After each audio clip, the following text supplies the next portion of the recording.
Тийм учраас энэ бурхан яагаад энэ биенд саад болно гэдэг зүйлийг л хэлээд байгаа байхгүй. Бурхан саад болно. Тэр шашин саад болно гэдэг. Саад болно гэдэг маань одоо яг сүнсэл одоо мөн чанар алдаж эхэлнэ л гэсэн үг хэлж байгаа. Жишээ нэг шашин шүтлээ гэх чинь тэрэнд бүх өөрийгөө даатгах гэсэн үг шүү дээ. Одоо сүүлийн одоо энэ 300 жил за нөгөө 300 жил одоо нөгөө буддын шарын шашин орж иж одоо тийм ээ монголчуудад одоо янз янзын байдлаар орчлоо. Тэг чи хуучин бол нөгөө өвгдээц тийм ээ тэнгэрээ шүтдэг байхдаа монголчууд яасан. Тэр нөгөө ирэмгий зөрөгтэй тийм ээ дайчин өөрийгөө хайрладаг тийм үү? Мөн чанарууд нь байсан баг. Тэгээ өөрийгөө хайрлах гэдэг чинь юм бэ? Нэг хэлээрээ өөрийгөө хайрлах, биеэрээ өөрийгөө хайрлах, сэтгэлээрээ өөрийгөө хайрлах. Тэгээ нөгөө муу юм хийдгүү гэдэг нөгөө гол усаа бохирдуулахгүй.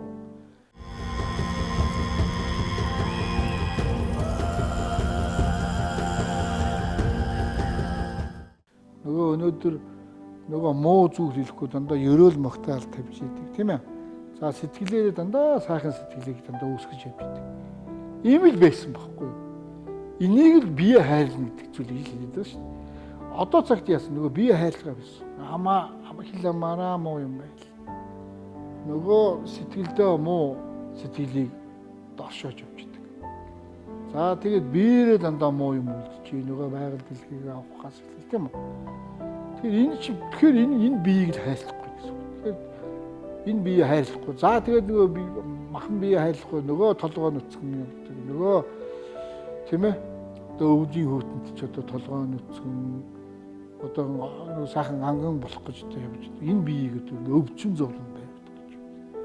А дээр үед бол яг нөгөө сайхан дээлээ өмсдөг. Бөксөө дараад бөөр нуруугаа хамгаалдаг. Гэх мэтчлэн энэ биеийг маш сайн хайрлж явдаг гэсэн.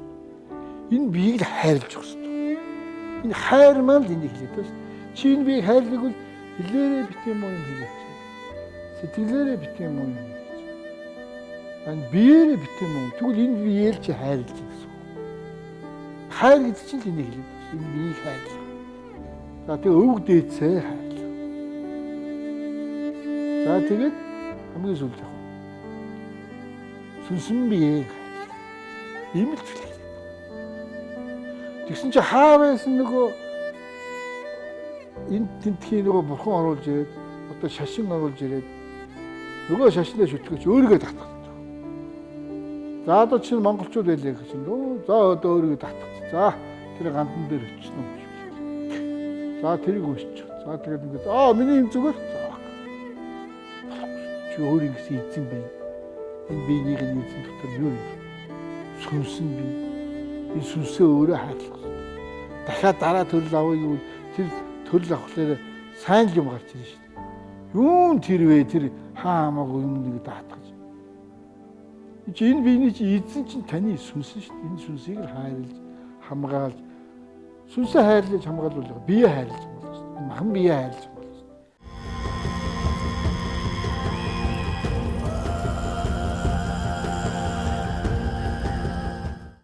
Тэгээ үнэхээр одоо бурхан чамайг бүтээсэн юм гэвэл тийм ээ. Бурхан тэр сүнсийг чинь бүтээгээд ирч хүчээр одоо чиний бие ингэ ажиллаад байгаа юм уу гэдэг л асуудал та. Нэг бол аав ээж чинь бүтээсэн. Махан биеийг одоо аав ээж бүтээсэн шүү дээ. За тэгвэл сүнсэн биеийг бурхан бас бүтээсэн. Үгүй шүү.